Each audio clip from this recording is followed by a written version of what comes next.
Merci. Bonjour tout le monde, Ayoubar. Donc je suis l'avant-vente technique Imprivata, donc je couvre le territoire français. Et donc l'objectif d'aujourd'hui, c'est de vous présenter un peu Imprivata, notre cœur de métier et une petite démo pour que vous puissiez voir live en fait en quoi la solution peut avoir une valeur ajoutée sur les environnements critiques et partagés. Et donc, avant de parler Imprivata et valeur ajoutée, donc je préfère commencer d'abord par la problématique. La problématique aujourd'hui, c'est que dans les environnements partagés, dans les chaînes de production, les environnements hospitaliers, on aura des utilisateurs techniques, des techniciens, des opérateurs. Dans les environnements hospitaliers, ça va être des docteurs, des infirmiers, qui doivent s'authentifier plusieurs fois durant la journée. On estime qu'un utilisateur dans un environnement partagé, sur des machines partagées, il doit passer généralement entre 60 et 100 fois par jour uniquement à saisir son username et son mot de passe, son login et mot de passe. D'abord pour déverrouiller la session, le poste de travail, et après pour s'authentifier sur les différentes applications. Et on sait très bien qu'il y a plusieurs applications, des applications lourdes, web, legacy, du mainframe, de l'AS400, des applications SaaS, des applications qui sont connectées avec l'AD, d'autres avec l'Entra-ID, d'autres avec un annuaire classique, d'autres applications qui ont leur propre base de données, etc. Et donc les utilisateurs vont se retrouver avec plusieurs identifiants, plusieurs logins mots de passe pour s'authentifier. Et encore, ça devient de plus en plus difficile en ayant des mots de passe complexes qui dépassent les 15 caractères, des majuscules, des minuscules, des caractères spéciaux, des mots de passe qui doivent changer régulièrement, etc. Et par expérience, ce qui va se passer, c'est que ces utilisateurs qui doivent se connecter sur ces environnements, sur ces postes de travail, ce qu'ils vont faire, c'est qu'ils vont essayer le maximum possible de contourner ces règles de sécurité. Et ce qu'ils vont faire, c'est soit ils auront des comptes partagés entre eux pour se connecter, soit ils vont écrire un mot de passe sur des post-it, soit ils auront des sessions qui sont toujours déverrouillées pour économiser plus de temps et donc ils vont uniquement s'authentifier sur les applications. Et ça, on le voit très très souvent beaucoup dans les environnements critiques, les établissements de santé, où il y aura des machines qui seront déverrouillées, une session générique derrière, et n'importe qui peut les manipuler. Non seulement ça, c'est qu'il y aura ce qu'on appelle, nous, la fatigue numérique. C'est le fait de rentrer à chaque fois son login mot de passe 5 minutes après. La session est verrouillée, l'utilisateur doit revenir, ressaisir son login mot de passe à chaque fois. C'est de la fatigue. Et les utilisateurs, encore une fois, ils vont essayer le maximum possible de contourner ces mesures de sécurité. Et nous, en tant qu'Imprivata, notre valeur ajoutée, c'est donc avoir la possibilité d'authentifier les utilisateurs sur ces environnements critiques. D'abord, pour éviter la perte de production, parce qu'encore une fois, un utilisateur, il va s'authentifier plusieurs fois durant la journée, c'est du temps perdu. Pour avoir de l'adoption utilisateur, parce que par défaut, les utilisateurs vont rejeter ces mesures de sécurité. Il y a des utilisateurs qui vont refuser catégoriquement d'avoir 5, 6, des fois 10 comptes différents avec des logins, mots de passe qui sont différents. Et aussi, donc, on va essayer de rendre la sécurité invisible. Donc là, je vous parle un peu des défis. Mais on a fait plein d'études dans le monde entier, mais aussi en France. On a vu que le password ou le login mot de passe, en fait, c'est adopté uniquement ou c'est apprécié uniquement par 10% des utilisateurs. Donc 90% des utilisateurs, en fait, rejettent catégoriquement s'authentifier. Ils le font, mais ils apprécient d'avoir une solution alternative pour faciliter le processus d'authentification. Et comme j'ai dit, c'est là où nous intervenons. Donc pour information, Imprivata, c'est un acteur ou un éditeur de solutions d'IAM. Donc c'est une société fondée en 2002. On a à peu près 25 ans d'expérience dans le domaine. On intervient dans la gestion des identités, la gestion des accès, la gestion des contrats de privilèges. 1400 collaborateurs dans le monde entier, dont 60% dédiés aux recherches et développement. 4400 collaborateurs, 4400 clients, 13 millions d'identités protégées chaque année. Donc on a vraiment de l'expertise derrière. Et notre cœur de métier vraiment, c'est l'access management, c'est la gestion des accès, c'est l'authentification forte sur les postes de travail, sur les postes partagés et sur les environnements critiques. Donc, La solution en question, on a plein de, on va dire, de solutions autour de la gestion d'identité, le Privilege Access Management, la gestion des accès. Et notre solution phare, vraiment, c'est ce qu'on appelle Enterprise Access Management, anciennement appelé OneSign. Donc, c'est une solution de gestion des accès, d'authentification forte, de SSO, MFA. Et c'est une solution donc, qui permet l'authentification unique via un mécanisme de sécurité. Donc, on sait utiliser des mécanismes pour l'authentification forte. Ça peut être un badge, une carte, ça peut être l'empreinte digitale, la biométrie, la reconnaissance faciale, des clés de sécurité, des codes OTP à usage unique, etc. Ça permet aussi donc non seulement de déverrouiller un poste de travail, mais d'avoir la traçabilité, savoir exactement qui a fait quoi, qui s'est authentifié, quand, depuis quelle machine, etc. Et le vrai avantage de la solution, c'est sur les environnements partagés. Donc même si on est sur des machines, ce qu'on appelle nous des machines kiosques, qui sont utilisées par plusieurs utilisateurs, on va essayer le maximum possible donc, de protéger d'abord ces machines, mais garder la traçabilité et d'ajouter la couche sécurité pour avoir une authentification sécurisée, conforme aux différentes réglementations. On est conforme NIS2, RGPD, HospiConnect pour les environnements hospitaliers, etc. Donc, on va proposer un mécanisme d'authentification fort pour s'authentifier son mot de passe sur des environnements critiques et partagés.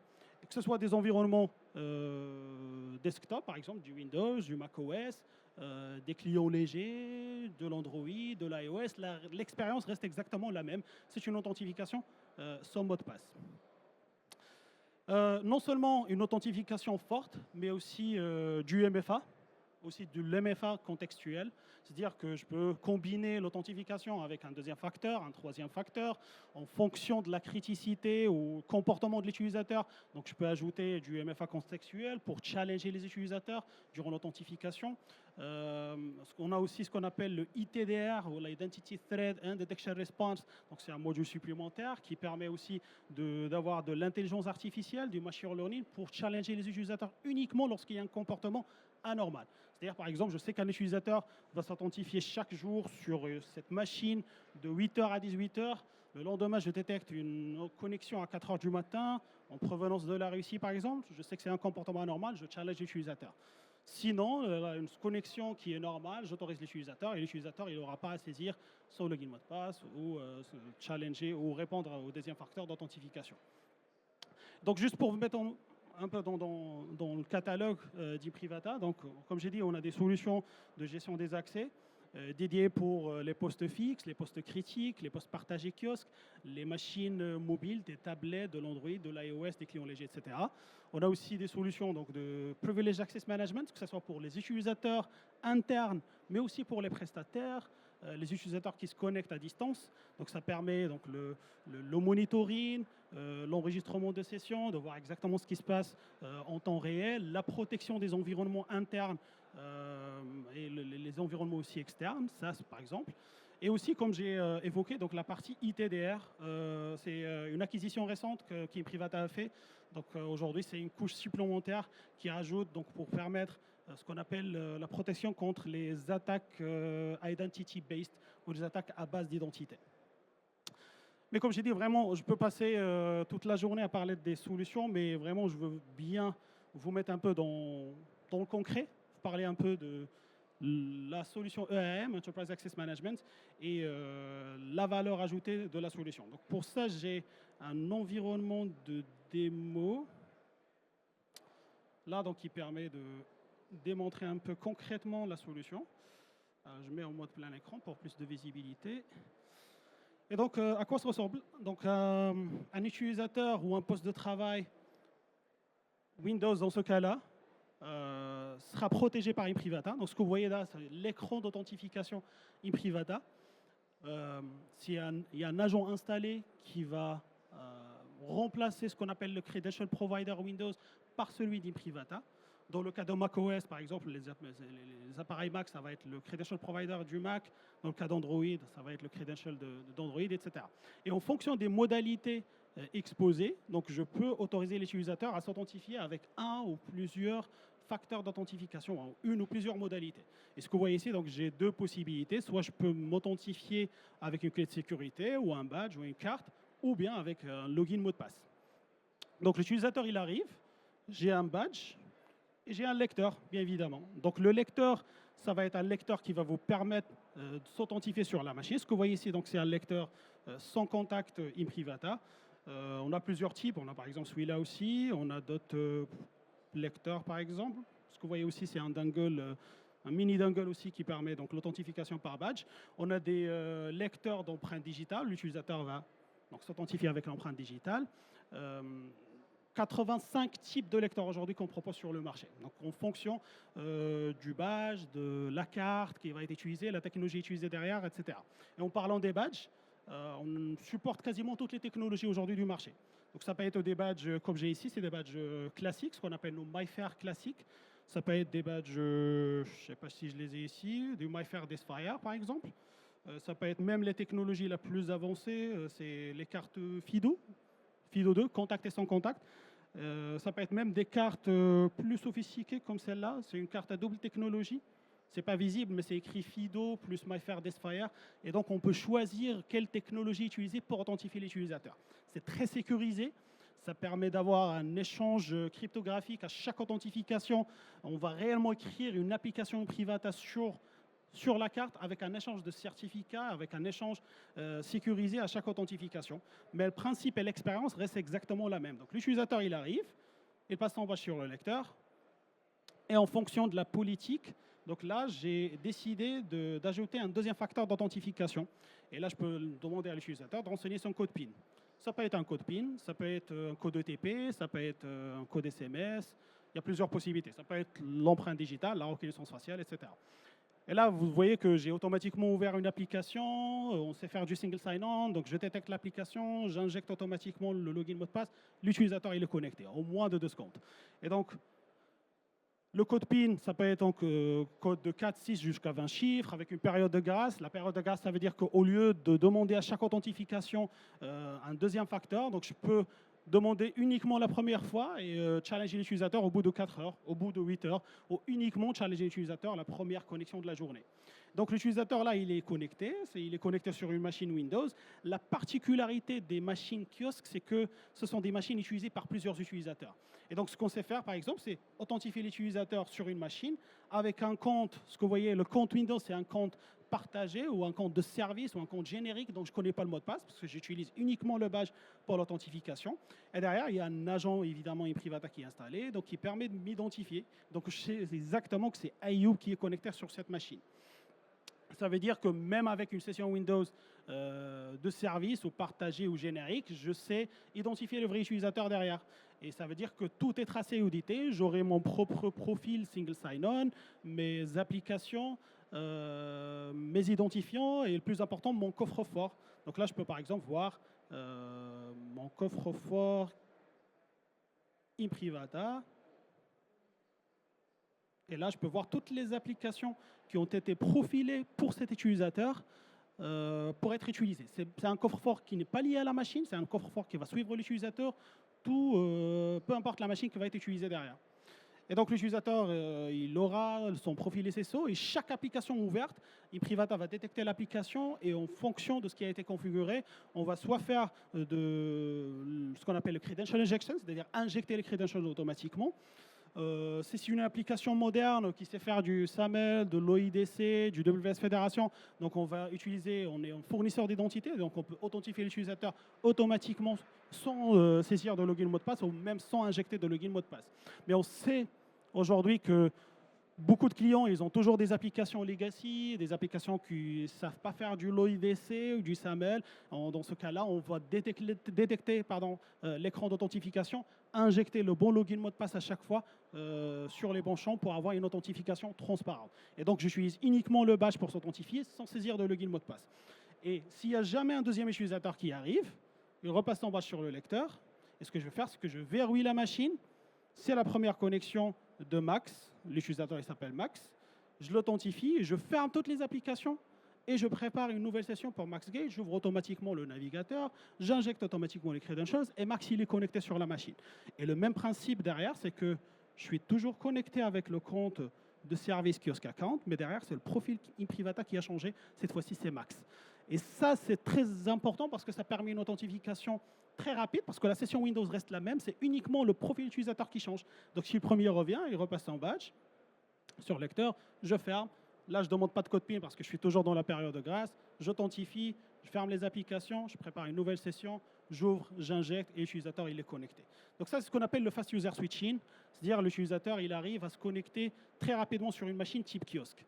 On sait aujourd'hui qu'il y a des clients qui veulent de plus en plus se débarrasser de ce type de compte, ne pas avoir des comptes de service et authentifier les utilisateurs plutôt avec leur compte nominatif à eux.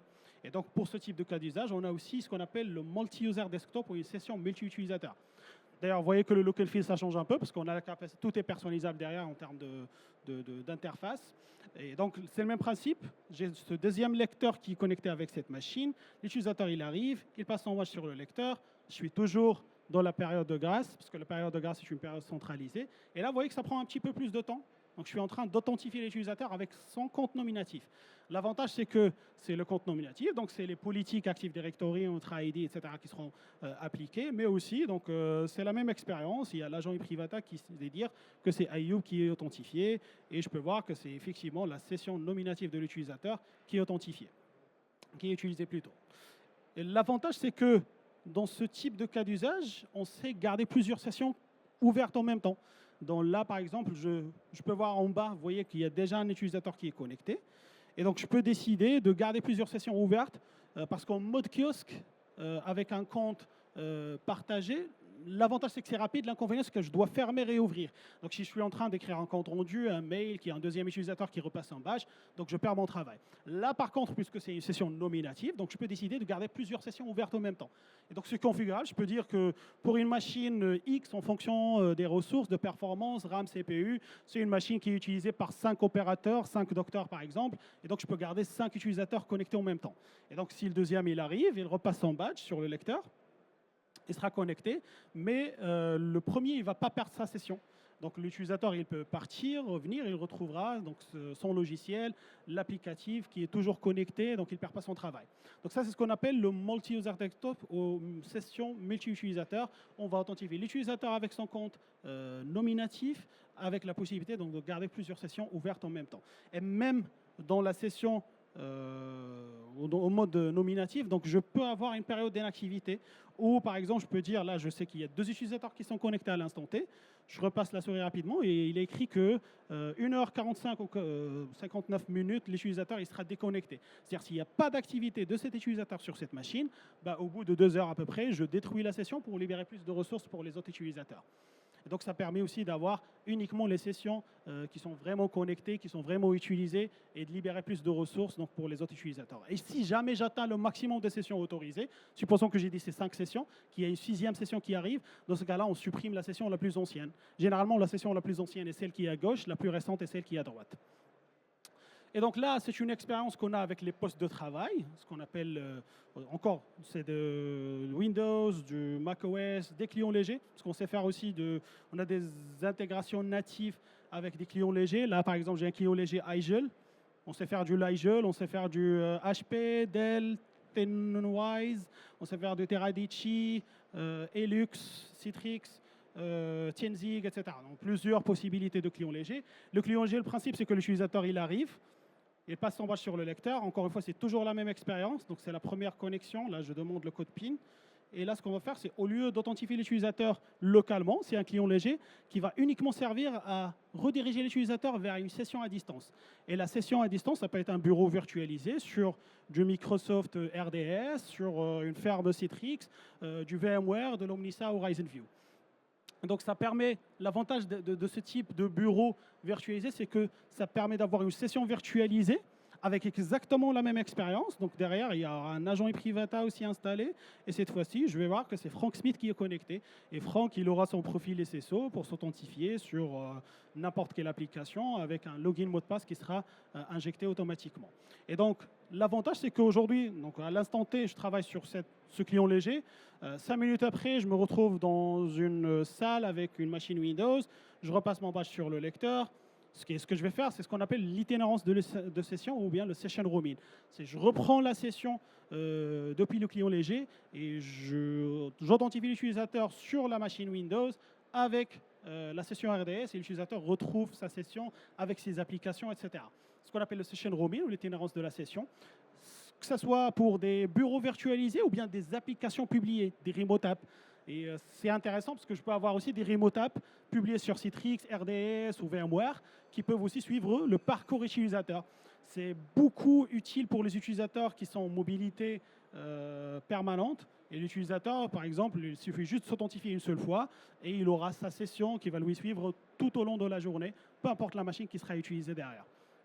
Et là, donc, c'est des intégrations natives qu'on a avec ces fournisseurs, ces éditeurs de logiciels de virtualisation. Et donc là, tout ce qu'on a discuté, c'est la partie fixe, c'est-à-dire la partie poste de travail partagée. Mais comme j'ai dit, donc on sait aussi faire protéger les appareils mobiles. Et en fait, le problème ou la problématique ou la complexité avec les appareils mobiles, Android et iOS, c'est que ce sont des systèmes d'exploitation qui n'ont pas été conçus pour un usage multi-utilisateur. Sans ePrivata, l'expérience, c'est que l'utilisateur, il récupère son device mobile pour être utilisé. Par exemple, là, j'ai un appareil Zebra. Donc, l'utilisateur, il doit s'authentifier manuellement.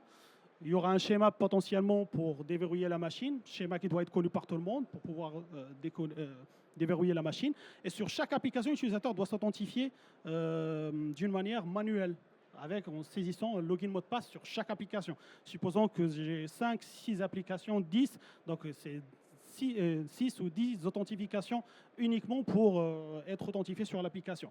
Et à la fin de mon shift, si je dois repasser le device au prochain utilisateur, je dois me déconnecter sur chaque application pour que je puisse donner l'appareil au prochain, pour qu'il puisse lui aussi se connecter manuellement sur les applications.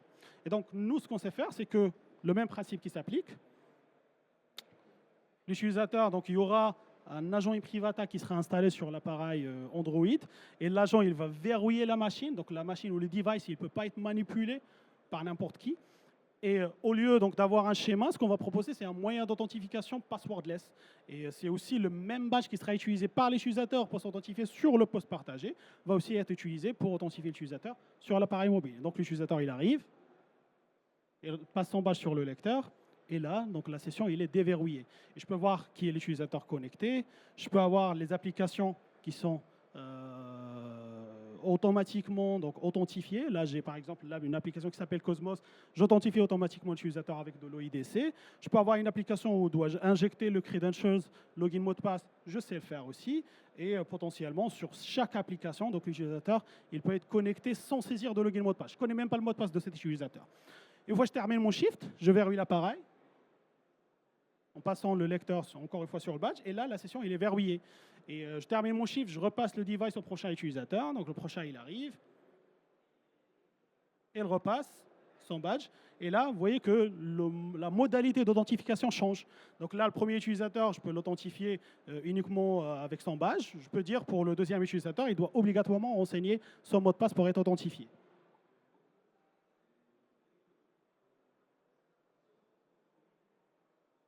Donc là, le deuxième utilisateur, il passe son badge. Et là, en fait, ce qui va se passer, c'est que l'agent va automatiquement vérifier toutes les applications qui ont été utilisées par l'ancien utilisateur, lui déconnecter automatiquement et préparer une nouvelle session fraîche pour le prochain. Et donc, le prochain utilisateur, Franck, il aura donc sa propre session avec ses propres identifiants.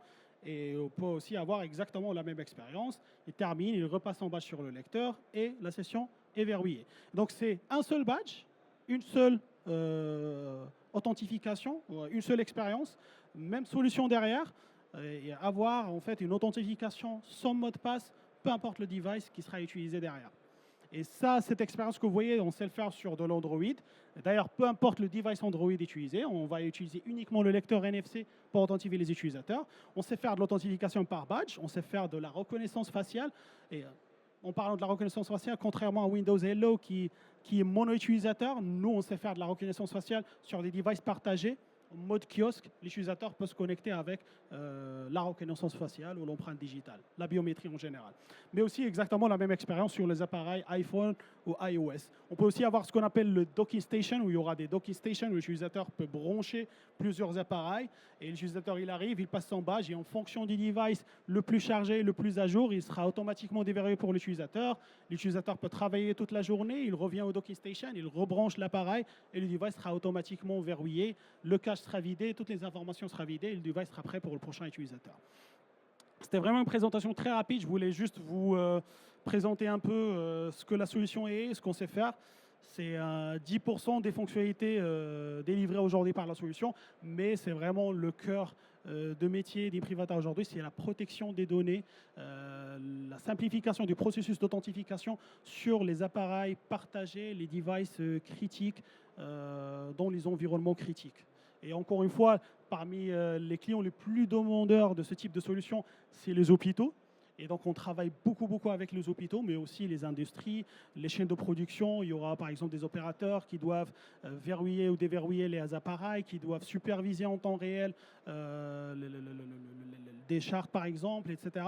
Donc, c'est des environnements critiques avec des informations critiques. Et au lieu d'avoir des sessions génériques ou des appareils ou des comptes qui sont toujours partagés dont tout le monde connaît le mot de passe, donc on va essayer d'avoir une couche supplémentaire et simplifier le processus d'authentification pour ces utilisateurs.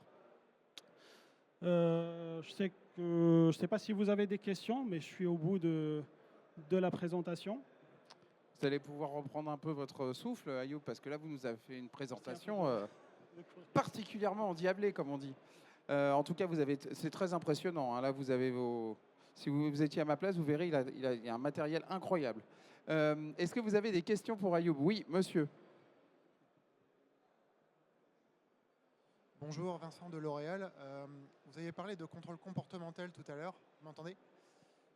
Est-ce que vous pourriez nous en dire plus? Est-ce que c'est uniquement, par exemple, un nombre de tentatives de login par seconde, ou est-ce que vous êtes capable vraiment de faire une baseline de l'activité utilisateur et de lancer des alertes sur la baseline? Oui, non, c'est beaucoup plus que ça en fait. C'est la solution. Donc, tout ce que j'ai montré, c'est le cœur, on va dire la licence ou la solution de base, mais il y a bien sûr des add-ons qui s'ajoutent. Et parmi les add-ons, c'est la partie ITDR. Et ITDR, en fait, c'est un module complémentaire de la solution, puisqu'on a un agent installé sur les machines, donc on sait vraiment tout ce qui se passe sur la machine. Donc on sait remonter plein d'informations. Et on a en fait deux modules. Donc on a la partie analytics, donc qui permet d'avoir contrairement au module de reporting par défaut, donc ça permet d'avoir des rapports beaucoup plus sophistiqués avec plus d'informations qui sont pertinentes, etc. Mais la partie authentification comportementale, entre guillemets, la partie ITDA, donc ça permet d'avoir vraiment de l'intelligence artificielle derrière, du machine learning. Donc dans un premier temps, généralement ce qu'on recommande, c'est de déployer la solution, de la garder 3 à 6 mois. Ça permet à la solution de comprendre le comportement des différents utilisateurs. Et derrière, donc, je peux indiquer quelques critères en disant, par exemple, si jamais il y a un utilisateur qui s'authentifie uniquement avec un login mot de passe et un mécanisme non sécurisé, donc je peux avoir une alerte, je peux le challenger. Si jamais je n'autorise pas une authentification de plusieurs pays au cours de 24 heures, par exemple, donc je peux bloquer la connexion. Et donc, une fois je définis des mécanismes ou des critères pour avoir ce qu'on appelle un risk scoring. Donc derrière, la solution va commencer à remonter des alertes. Et derrière les alertes, je commence à dire ça c'est un comportement normal, ça c'est un comportement anormal, et la solution apprend au fur et à mesure. Et au bout de 6, 8, 1 an, par exemple, 6 mois, 1 an, on va avoir une solution mature qui va uniquement faire remonter les cas d'authentification malicieuse. Et là, donc, je peux avoir, par exemple, ce qu'on appelle, par exemple, parmi les critères, il y a ce qu'on appelle impossible travel, c'est-à-dire un utilisateur qui s'authentifie à 8 h du matin de la France, à 10 h, il s'authentifie de l'Allemagne, par exemple, ou de la Chine. Il est impossible d'avoir le même utilisateur qui s'authentifie depuis plusieurs pays, donc je peux bloquer la session. Je peux avoir donc, des risk scoring sur l'adresse IP, sur le type de matériel qui est utilisé, sur l'emplacement de l'utilisateur. Il y a plein de critères derrière qui font que la solution peut automatiquement remonter des alertes d'authentification anormales.